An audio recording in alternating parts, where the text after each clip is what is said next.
Good day, dear listeners. It's Allie again. I'm glad you're here with me. Please subscribe to my channel and like this video, and also let me know in the comments which city you're listening from. That way I can see how far my story has traveled. People always say you can tell when a marriage is dying. They say you feel it in your bones, in the silences that stretch too long over dinner, in the way your husband stops reaching for your hand in the car. Maybe that's true, but when you love someone, you learn to explain those silences away. You call them tiredness. You call them stress. You call them a phase. I called them all of those things, and it cost me everything, and then somehow gave me back more than I ever expected. My name is Scarlett Bennett, and for 6 years, I was married to Ryan Bennett. We lived in a 4-bedroom house in a quiet suburb outside Nashville, the kind of neighborhood where people wave from their driveways and the HOA sends passive-aggressive letters about lawn height. I was an architect at a mid-sized firm downtown. Ethan managed commercial real estate. On paper, we were fine, more than fine. We were the couple people pointed to at dinner parties and said, "Look how well they've done." But paper lies. Looking back, the first real warning sign came about 14 months before everything fell apart. Ethan started taking calls in the garage. I noticed it one evening when I came home late from a site visit. His car was in the driveway. The kitchen light was on, but the house was quiet. I found him standing between the tool shelves and his old golf bag, phone pressed to his ear, voice low. He saw me and held up one finger. Wait, he ended the call, came inside, kissed me on the cheek, and said it was a client issue. I believed him. Then there was the money. Ethan had always handled our joint account, which I'd agreed to early in the marriage because his schedule was more flexible. But around that same time, I noticed small withdrawals, 300 here, 500 there, always in cash, always on weekdays when I was at work. When I brought it up over dinner one night, he smiled that calm smile of his and said he'd been taking clients to lunch, paying for parking, the usual. "You know I always forget to keep receipts," he said. I nodded. I let it go. The calls continued. The cash withdrawals continued, and Ethan began doing something new. He started asking me almost casually about my past, specifically about Adrian Cole. Adrian Cole had been my first husband. We married young. I was 24, he was 31, and we divorced 4 years later, not out of bitterness, but out of a quiet, mutual recognition that we had grown into different people. There were no children. There was no dramatic ending. He moved to Seattle, started a private tech company, and we lost touch completely. I hadn't spoken to Daniel in over a decade. So when Ethan began mentioning him, "Whatever happened to that tech guy you married before?" I thought it was ordinary curiosity, but he asked more than once, 3 times in 2 months. Each time dressed up differently.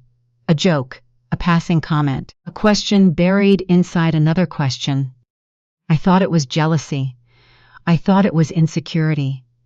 I filed it under things to address in couples therapy someday and moved on. I was 8 weeks pregnant when everything changed. I had taken 2 tests at home before confirming it with my doctor. I was terrified and thrilled in equal measure. We hadn't been actively trying, but we hadn't been preventing it either.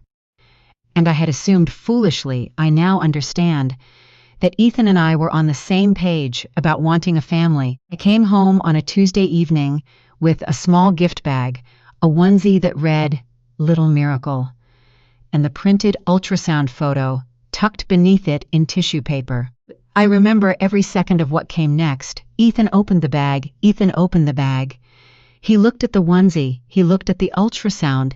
He sat both down on the kitchen island with the careful, deliberate movements of someone who had already decided something, and then he looked at me with eyes I didn't recognize, flat, cold. calculated, and said words I will never unhear for the rest of my life. "That's not my child." I laughed. I actually laughed because I thought he had to be joking. But his face didn't move.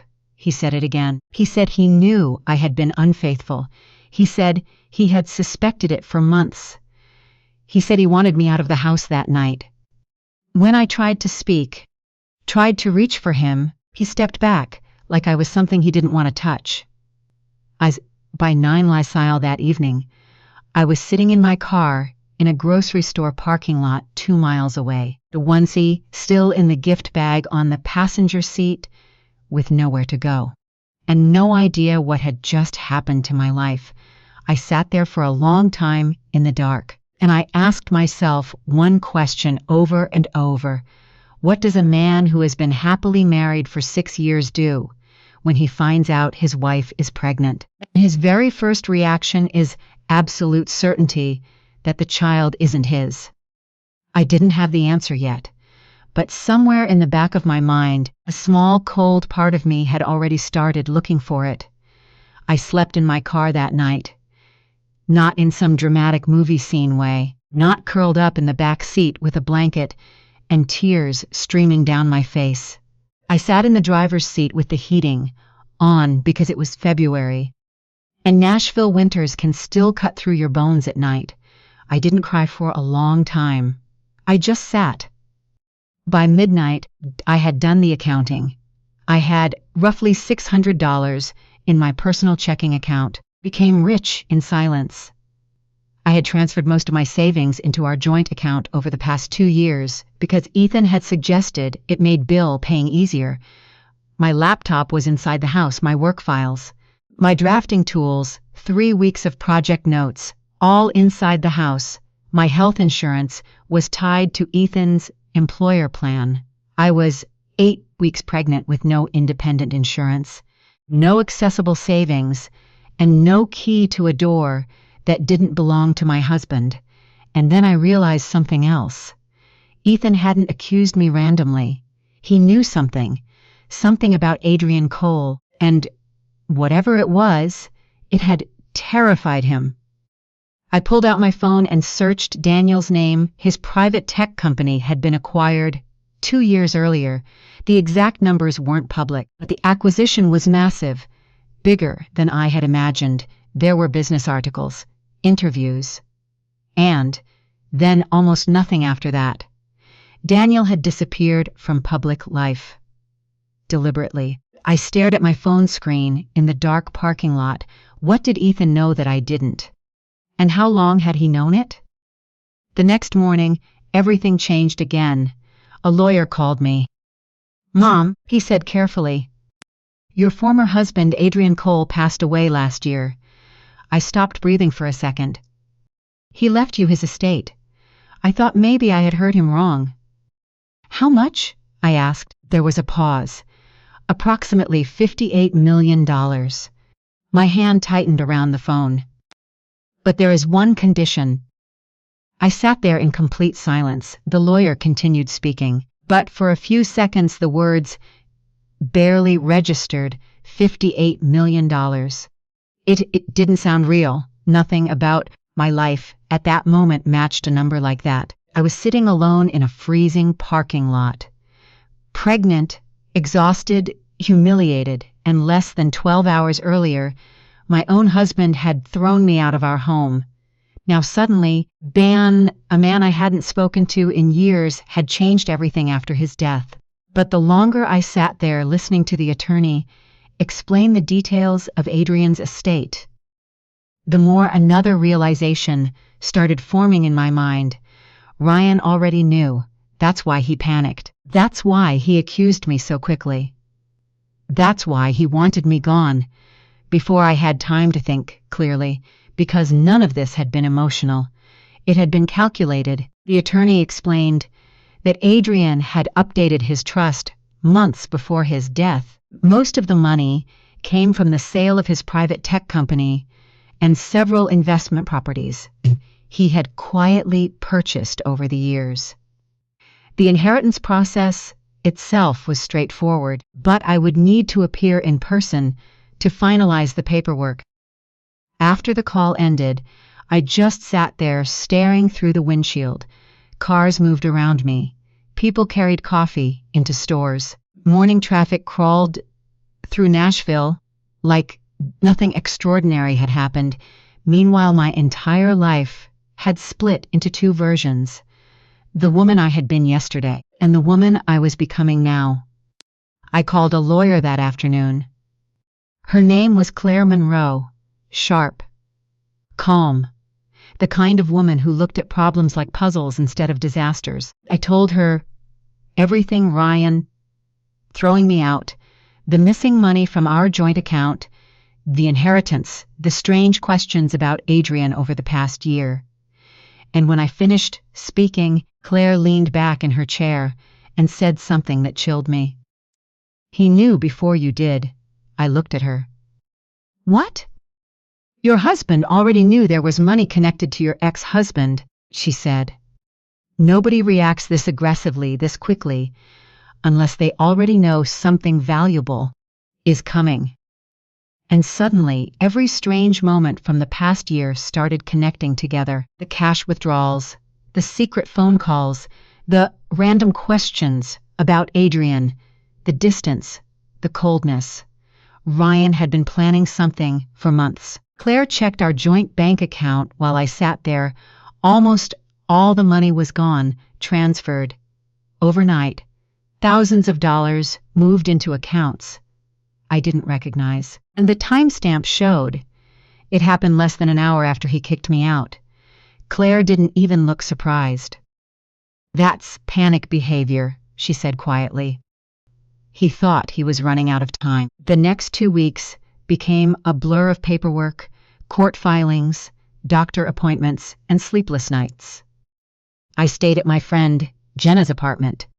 She gave me her spare room without hesitation. No judgment, no questions, just kindness. And honestly, at that point, kindness felt almost foreign. One afternoon, while sitting on Jenna's couch, eating crackers because morning sickness had completely destroyed my appetite, I got another call. This time from Ryan.